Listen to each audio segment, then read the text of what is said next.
Thanks, Chase. Welcome to the February 4th, 2021 meeting of the Business Operations Committee of the Tennessee Public Charter School Commission. This meeting is being held virtually via web conference. The meeting includes a public dial-in option that is available on the Charter Commission's website. I would like to introduce Ashley Thomas, the Commission's General Counsel. Ashley, would you please reference circumstances behind the virtual meeting in the relevant TCA section? Absolutely. This is Ashley Thomas. Given the current COVID-19 pandemic and concerns for public safety and welfare, as well as the pandemic's impact on the Commission's budget, this Commission meeting is being conducted by electronic means as provided by TCA 8-44-108 and Governor Lee's Executive Order 71. Additionally, Executive Order 71 requires those speaking to identify themselves in a manner capable of permitting the public to ascertain the identity of the person speaking. This meeting is being recorded and will be available after its conclusion via link on the Commission's website, and a call-in number was provided on the Commission's website for the public to participate. Thank you, Ashley. I guess I should have followed the rule and introduced myself. This is Dave Hansen speaking. As a reminder, all votes of the Commission are conducted via taking a roll call vote. Please identify yourself prior to speaking, making a motion, or voting. I'd also like to welcome Melanie Harrell, who has joined the Charter Commission staff last month as a Director of Finance and Operation. Melanie, we're happy to have you as part of the team. I think just for taking attendance, Chase, would you mind taking a roll call of the commissioners for attendance, please? Yes, sir. This is Chase Ingle here. Commissioner Smith Here. is present, and Chairman Hansen Here. is present. Chairman, you have 2 members present. You have a quorum. Thank you, Chase. The Charter Commission currently has 1 vacancy, and once that vacancy is appointed by Governor Lee, the individual will join this committee. We hope to have that individual join us for our next committee meeting.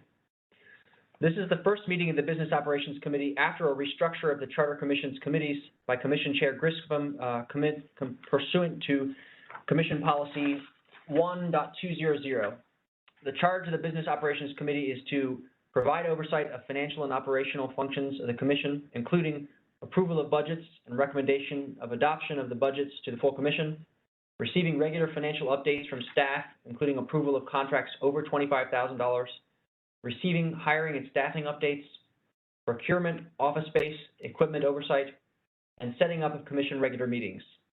At the full Commission meeting tomorrow, there will be a formal vote to approve the responsibilities of the committees. But are there any questions about this committee before we move forward with our agenda? Hearing none, today's agenda includes operations and finance updates. We will hear the Executive Director's operational update, an update of the FY 2021 budget to actuals, and discuss financial reporting moving forward. Does anyone have any comments to make regarding the agenda before we vote to approve? Hearing none, is there a motion to approve the agenda? This is Eddie Smith. Make the motion. Dave Hansen, I'll second. Is there any discussion? Chase, could you please take a roll call vote? Yes, sir. This is Chase Ingle. Commissioner Smith Yes. votes aye, and Chairman Hansen Votes aye. votes aye. The agenda is approved. Thank you, Chase. The minutes of the meeting held on December 8th, 2020 have been provided. Does anyone have any edits to make regarding the prior minutes before we proceed? Is there a motion to approve the minutes from December 8th meeting, please? Eddie Smith, so moved. Dave Hansen, seconds. Is there any discussion? Chase, could you please take a roll call vote? Yes, sir. Chase Ingle. Commissioner Smith Yes. votes aye, and Chairman Hansen Aye. votes aye. The minutes from December 8th have been approved. Thank you. The first item on our agenda is an operations update from our Executive Director, Tess Stovall. Tess, can you please provide your update to the committee? Yes, thank you, Chair. My name is Tess Stovall. I'm Executive Director, and I provided this update in writing to the committee, but I just wanted to talk over with you all from an oral report standpoint. So as Chair Hansen recognized Melanie. We have our newest team member joining us for this call. Melanie is serving as our Director of Finance and Operations, and she's really going to be leading the commission's work as we build out our LEA function. So Melanie is going to be opening up job opportunities for 2 coordinator roles who are going to support the LEA work. And once those 2 coordinator roles are filled, that will complete our hiring for FY21.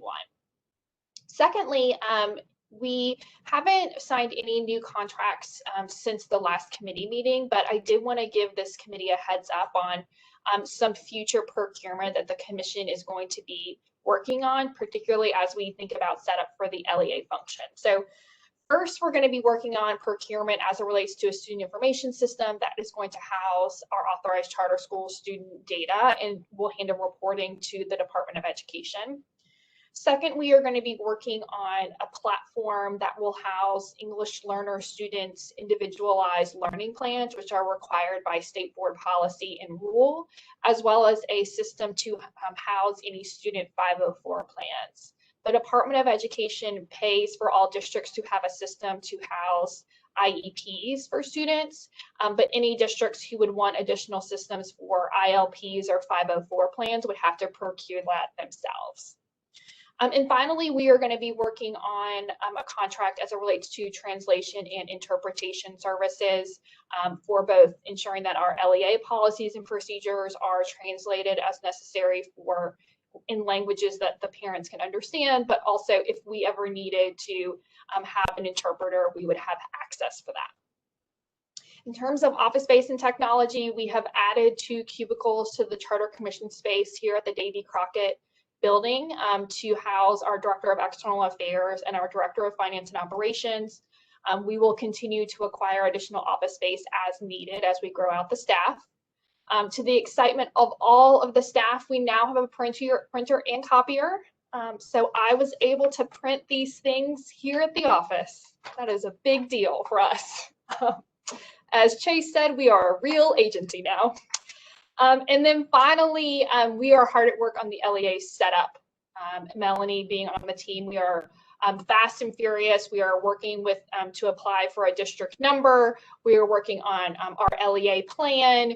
The next thing that is going to be the big focus for us is going to be the consolidated funding application. So this will be the allocations that the district will get for all of our federal funds. That's going to open mid-March. So we're going to be working with our schools on completing that plan. And in a future committee meeting, we'll be able to share the district's allocations as it relates to federal funds and kind of broad categories of how our charter schools have decided to spend those funds.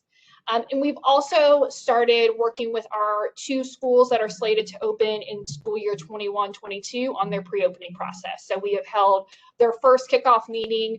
We're going to be holding those meetings monthly with their teams to ensure that they are moving forward on all pre-opening requirements in advance of the school year. And with that, Chair Hansen, I will be happy to take any questions. So Tess, this is Eddie Smith. One quick question.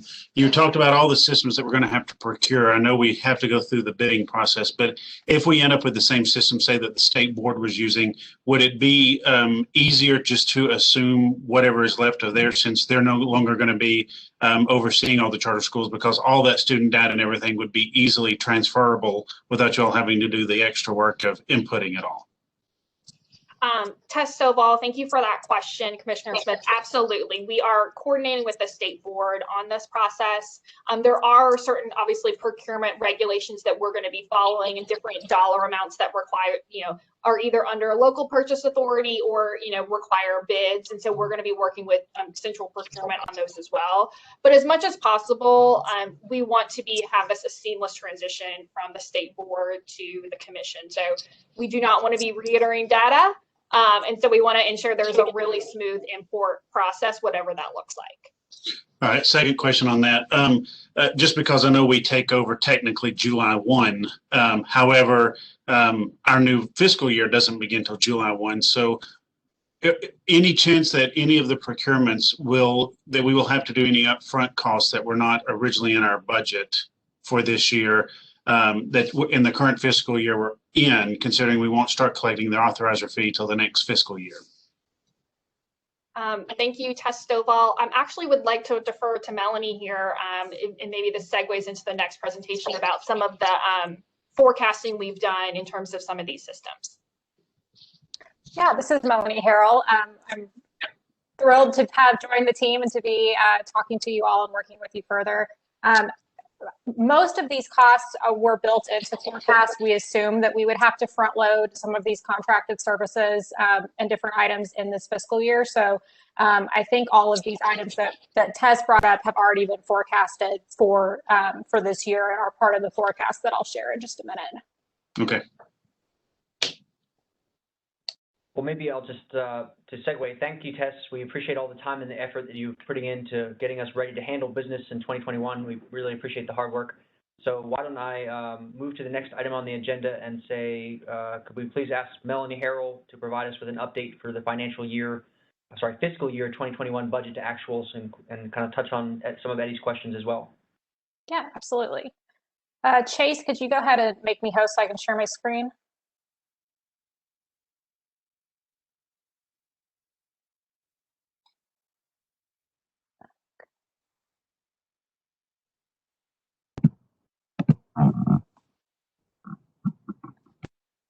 Okay, and you guys should have all of this. This is Melanie Harrell. I'm going to get used to that at some point.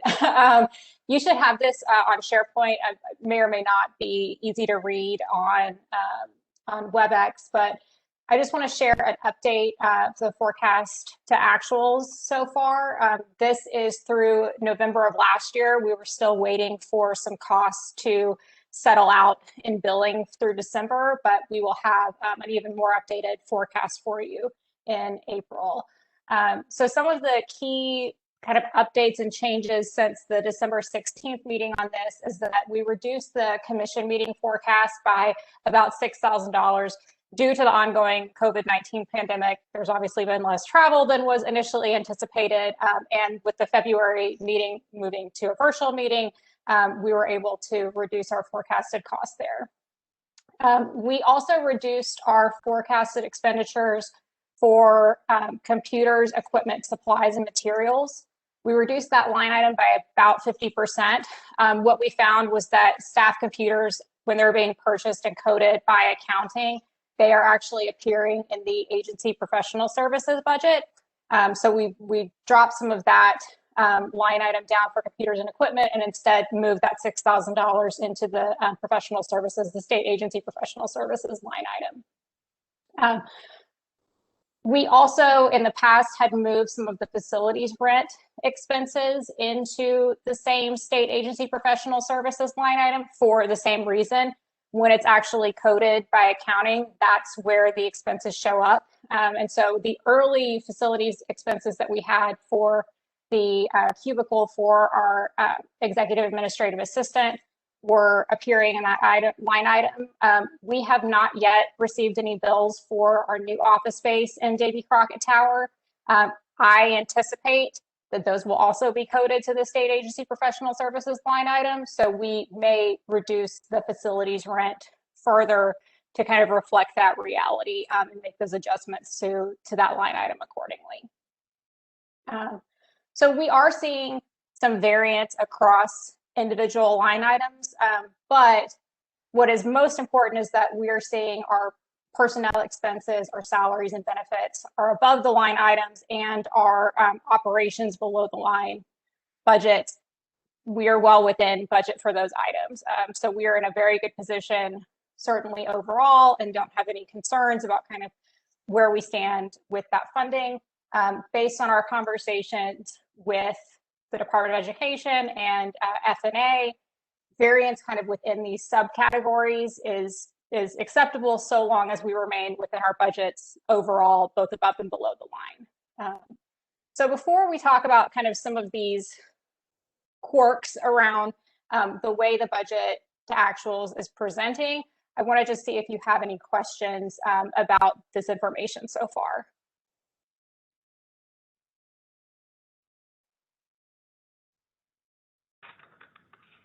Don't think so. Okay, thank you. Well, in that case, did want to talk a little bit about some of the, again, quirks in the way things are coded when they actually go through the accounting system. So we're currently having to crosswalk some expenses and, as you're seeing, kind of shift some below the line funds around in terms of budget categories, just based on the way these things are coded in reality. And it's not always the most intuitive. There are some kind of quirks to the way things may be coded.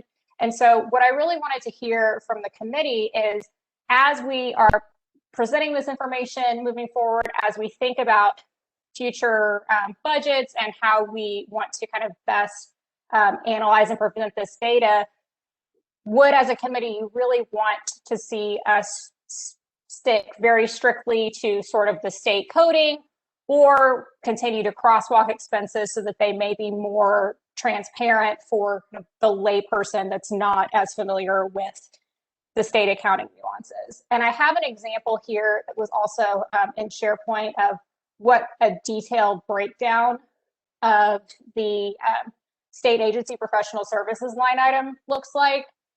As you can see, there's sort of a lot of different expenses, some very small dollar that hit this line item. But when we see things like rent or the staff laptops showing up in data processing services, do we want to just kind of keep all of these items together for a presentation under the state agency professional services? Or would you rather see these things broken out in perhaps a more intuitive way, where computers are categorized with computers and equipment, and rent is categorized as rent in sort of its own category, despite how it may kind of look on the back end when we pull reports from Edison? So this is Eddie. Let me flip the tables. What's going to be, because we can dig into the numbers, what is going to be best from your perspective as far as reporting it out, tracking it all, and keeping up with it? Because, I mean, at the end of the day, it doesn't seem to make sense if we're going to ask you to take all this information, put it into a different format than what we're going to be submitting, both to the governor as well as what you're going to be seeing on an ongoing basis, when we can easily just ask you, hey, in this line item, where are we at in rent compared to where we should be? Yeah. And this is Melanie Harrell again. I think from my end, it is obviously kind of easier to take numbers as they appear and as they are sent to us from the accounting system, and do a straightforward roll up. So it's easier on that end. I am cognizant that we want to make sure that our budget is transparent for the public, and that we are engaging in conversations that can be understood, and that are familiar with an unfamiliar individual. And so I think really I would leave that up to the committee. We can, of course, talk through this information and in ways that maybe break it out in more detail and keep the nuts and bolts of the reporting aligned sort of strictly with these with the state categorization. But really I would defer to kind of the discussion of the committee, and Tess, if you have any thoughts or preferences about that as well. This is Tess Stovall. I think maybe to me, kind of both in the middle, potentially the proposal is that we, moving forward, that we try to align as much as we possibly can to the way the state accounting system is going to be reporting out to the staff, and what we would be requesting to the governor in terms of a budget. But I think what I'm hearing, Melanie, is that maybe, within that state agency professional services, we do kind of subcategories so that this committee and this commission can really track some of those high dollar expenses like computers or rent, so we can really be tracking that, as opposed to just having one large state agency professional services that's not broken down to some of these more I think variable costs. So that would potentially be my recommendation based on what I'm hearing. All right, so Dave, here would be my suggestion, just taking all that into account. When we put all this together, we did it really without our staff. So we were just putting a kind of a spreadsheet budget together. I think from a transparency for this next year, if they could kind of, since we already have that done and that's what everybody's been used to, kind of help us just walk through. after we get past this year moving forward, we go into this model firmly that it's just what we're looking at is the same thing that we would be seeing on the state accounting side. So we kind of have that transition of here's what everybody's been used to seeing. Let's not just do a knee jerk and change to it, but let's walk into it. So in the new budget year, we would be fully in this model based on how the state accounts for everything. Just in the meantime, we would still be walking through kind of like we're doing right now. This is Dave Hanson. I'm on board with that plan if Melanie and Tess are on board with that. Yeah, this is Melanie Harrell. That sounds great to me, and we can certainly keep that in mind as we plan for our April meeting and then for the budget next year. And this is Tess Stovall. I think want to make sure that I'm hearing this correctly, so that the April meeting report will be in the same kind of format and tracking the same categorizing of expenses that this format has in it. We can continue to dig into some of these state agency professional services that we're seeing out, but when this committee and the commission comes in July to approve what we know we're going to have to amend the FY22 budget once we get our approval from the General Assembly, that we will crosswalk it such that we're approving a budget that is aligned to the state accounting codes, and that we're walking the commissioners through how we got there, so that moving forward in FY22, the reporting will be aligned closer to the state accounting codes. Is that an accurate summation of what we've discussed? Yes, 100%.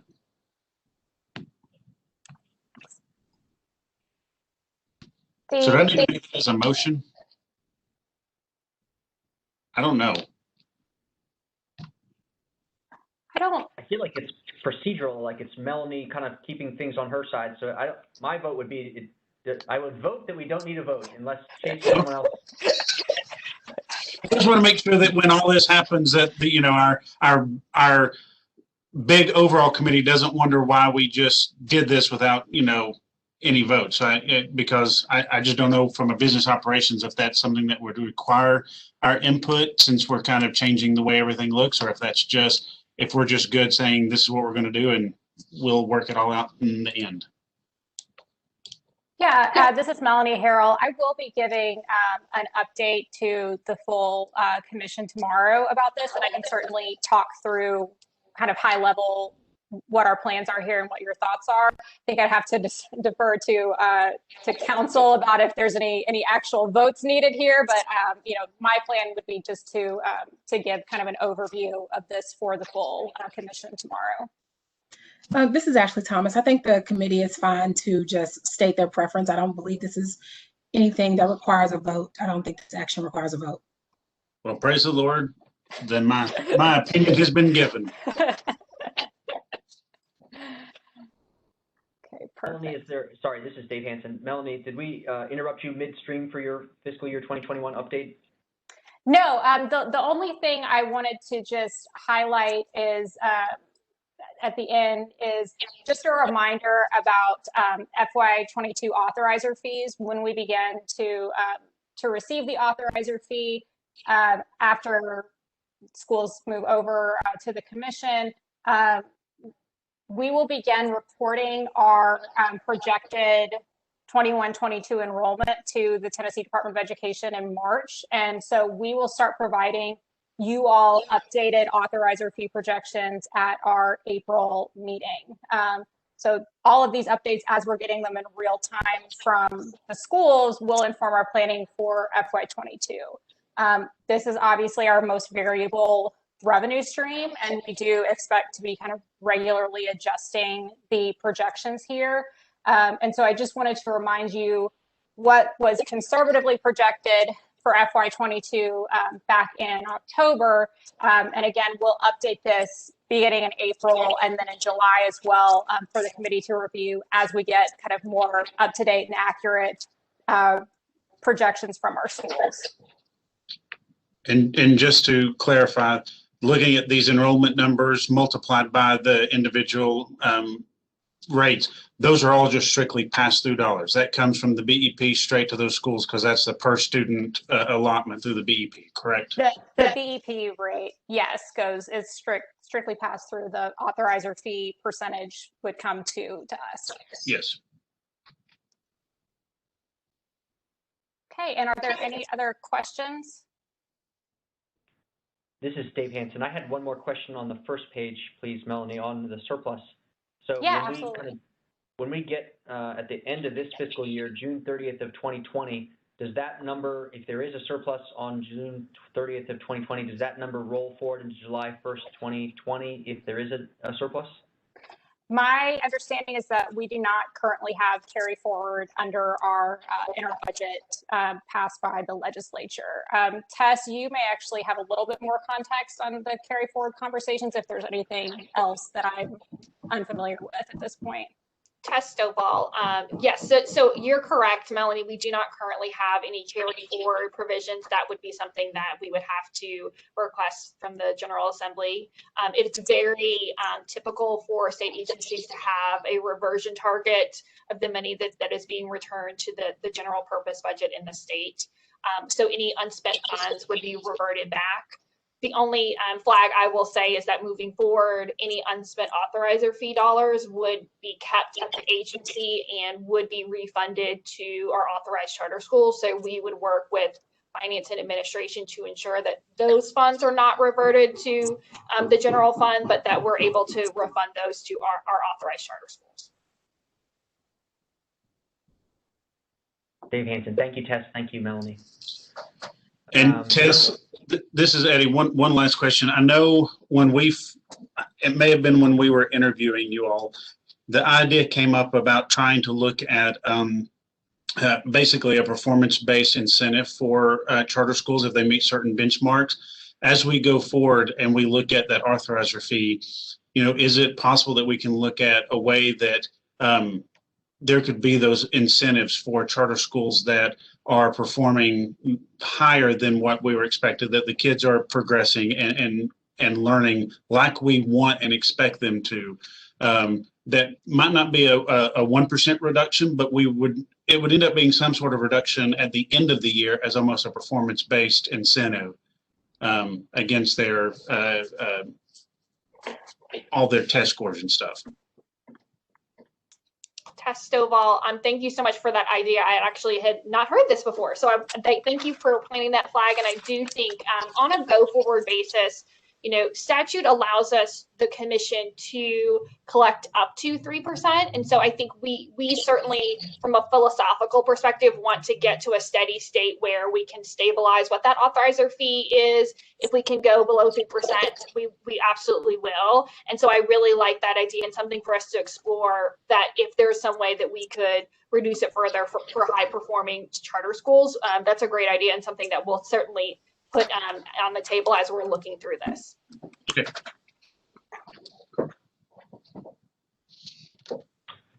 This is Dave Hansen. I'd like to thank Melanie for breaking down the fiscal year numbers for the committee and for the discussion. Members, does anyone have any other questions or comments for Melanie? Thank you, Melanie. Thank you all for your attendance and participation at this meeting of the Business Operations Committee of the Tennessee Public Charter Commission. This time I would like to ask if there are any final comments. Can we all wave to the window whilst you're going down behind Tess? Well, that's all I have. If there are no further comments, do we have a motion to adjourn the meeting? So moved.